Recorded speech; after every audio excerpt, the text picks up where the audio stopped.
कम होने वाली नहीं है,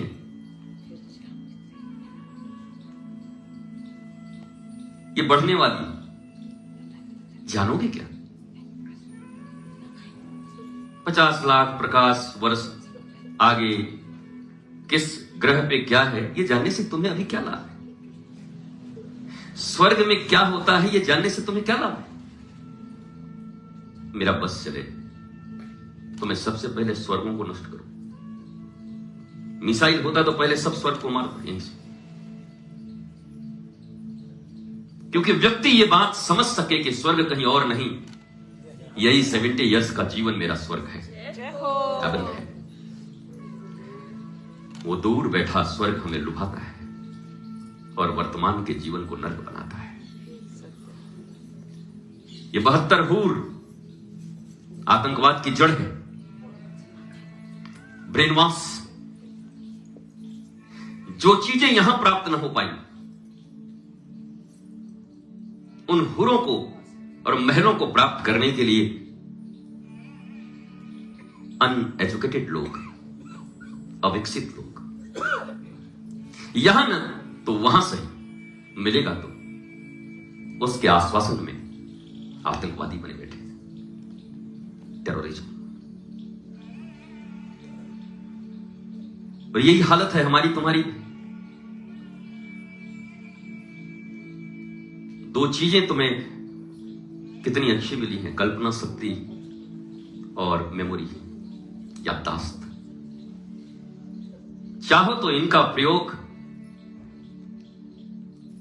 अपने जीवन के नृत्य के लिए कर सकते हो, और यही दो चीजें तुम्हारे लिए बहुत बोझ बन गई हैं। हर व्यक्ति परसों क्या होना है इसकी कल्पना से डरा हुआ है, भविष्य क्या होगा। हर व्यक्ति 10 साल पहले किसने मिसबिहेव किया था उस अवसाद से भरा हुआ है। ये दोनों चीजें परमात्मा ने मनुष्य को उसके जीवन के बेहतरीन आनंद के लिए दिया था।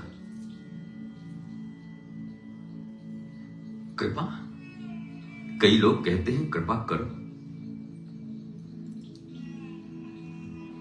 मैं कहता हूं ये फूल है, इसमें बहुत सुगंध है, पर किनके लिए? जिनके नाक खुले हैं, जिनके नाक ही बंद हैं।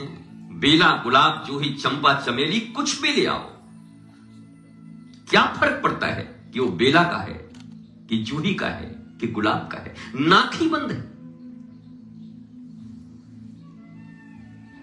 संवेदनशीलता ही नहीं है कि प्रकृति के प्रदत्त, परमात्मा के प्रदत्त और गुरु के प्रदत्त कृपा का अनुभव भी कर पाओ।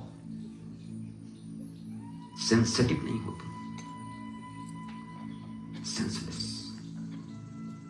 गंध नहीं ले सकते, स्वाद नहीं ले सकते।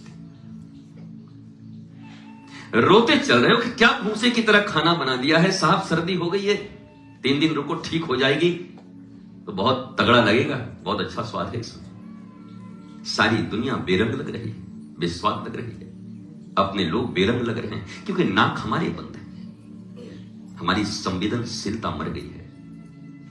उस कृपा को ग्रहण कर पाने की जो इंद्रियां हैं वो मर गई, और हम चिल्लाते चल रहे हैं कि कृपा दो, कृपा दो, कृपा दो। कौन सी कृपा? कैसी कृपा? अब क्या कृपा होती?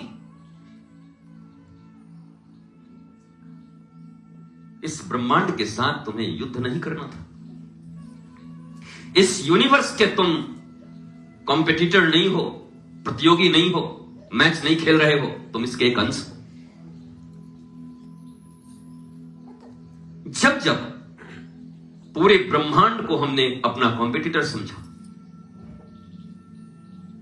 सब कुछ मेरे विरुद्ध है, कुछ भी मेरे अनुसार नहीं चलता, सब कुछ मुझे ही दुख देने के लिए पैदा हुआ है, ये नेगेटिव लोग और डिप्रेसिव लोगों की पहचान है, जिन्हें सारा ब्रह्मांड उनके खिलाफ दिखाई पड़ रहा है। सारी कायनात, सारी पृथ्वी, ये चंद्र सूर्य मनुष्य की बात तो छोड़ दो, कई तारे इतने दूर हैं, सप्तऋषि मंडल में सबसे नीचे तारे के बगल में जो ऋषि की पत्नी तारा है वो किसी किसी को दिखाई नहीं पड़ती, बहुत कठिनाई है उसको देखना। वो भी लोगों को डिस्टर्ब किए हुए कि ये भी मेरे विरुद्ध है। वो ऋषि पत्नी घबरा गई कि मैं तो तुझे कभी दिखी ही नहीं, मेरा तुझसे कैसा विरोध।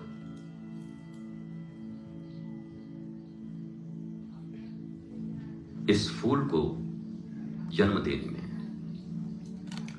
किसान ने इसकी जड़ों में इत्र डाला था, तब इतना सुगंधित हुआ। टैंकर में इत्र आया था, हर पौधे में दिया गया था, तब बेचारा इतना हुआ है सुगंधित, नहीं तो नहीं होता। गंदगी डाली गई थी, गोबर, खाद, मल डाले गए थे इंसान के, सड़े हुए, दुर्गंध, पर इसने पैदा किया सुगंध, सुबास। जिन्हें जीवन में ये शिकायतें हैं कि मुझे मिलत, समझ नहीं, अरे छोड़ो भगवान ने क्या दिया मुझे। जिन्हें सिर्फ शिकायतें, वो उसी दुर्गंध को चारों ओर फैला रहे हैं, पर जिसे मिला क्या उससे कोई फर्क नहीं पड़ता, क्योंकि इसके भीतर वो मैकेनिज्म है कि वो उस दुर्गंध को भी सुगंध में परिवर्तित कर लिया। मनुष्य के भीतर वही मैकेनिज्म है, इंसान को परमात्मा ने वही मैकेनिज्म देके पैदा किया है। दुनिया की सारी निगेटिविटी, दुनिया के सारे दुर्गंध, दुनिया की सारी गंदगी भी अगर तुम्हें दे दिया जाए तो तुम इतने खूबसूरत हो, इतने बेस्ट क्रिएशन हो, पौधा नहीं हो, इंसान हो, कि तुम सुगंध, सुबास, आनंद प्रकट कर सको। और जो तुम्हारे भीतर होगा वही तुम बांट सकते हो, वही लोगों के पास जाएगा।